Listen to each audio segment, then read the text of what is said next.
Calamity New Reworked to Melee in a nutshell, Part 4. With the trio mechanical bosses defeated, we can craft a full set of hallowed armor along with Excalibur. We mine chlorophyte ores in the jungle, so we can upgrade it to true Excalibur. Then we craft an Ornate Shield, and on that night, we summon and fight the Calamitas clone. The range of true Excalibur is just big enough to reach Calamitas clone.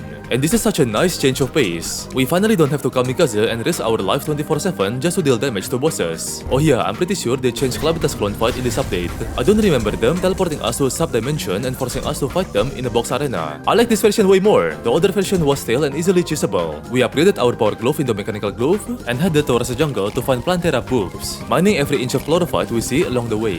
Thankfully, Calamity pre-generated the Plantera bulb in a big space, so our lazy ass don't have to make an arena anymore. I'd argue this is the point where true melee starts to shine and feel really strong, because even with buffs from Calamity to Plantera, which made her actually feel like a dangerous boss and not just a circle-fast chase of a creature, our mobility is great enough at dodging her petals and closing the distance against her, and our damage in reach is super duper solid. After defeating Plantera, enemies in the dungeon can drop ectoplasms. Not just that, one of the enemies can drop a true melee called the Hellkite. It swings and charges really slowly, but it does do really big damage. We are also able to craft Core of Calamities now, which we use to craft Anarchy Blade and Asgard's Valor. Next we go to the ocean to fight Anahita and Leviathan. Hellkite really sucks if you're a person like me. It's a high risk, high reward weapon, and I keep screwing up at landing the hits. Let's just stick with Anarchy Blade, it's easier to use. You see, I thought Leviathan drops a true melee called the Green Toid, because the wiki says that, but turns out they've changed it to become regular melee instead of true melee, so we can't use it. At least we got the community accessory. Next boss would be the Golem. Would you believe me if I said Golem was actually a tiny bit challenging as true melee? It is not for the reason you probably think of though. It's because I forced myself to use the Hellkite even though I really suck at using it,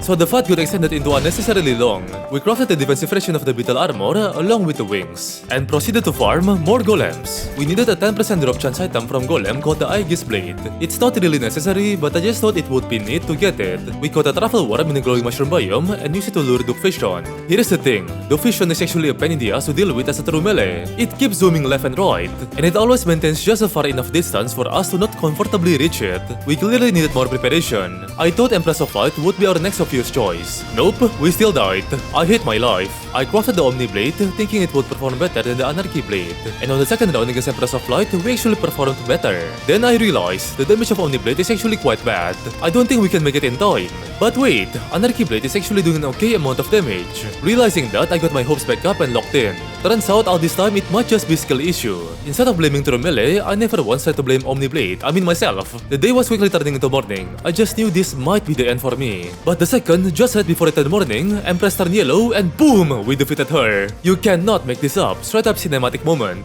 Subscribe to watch part 5 tomorrow.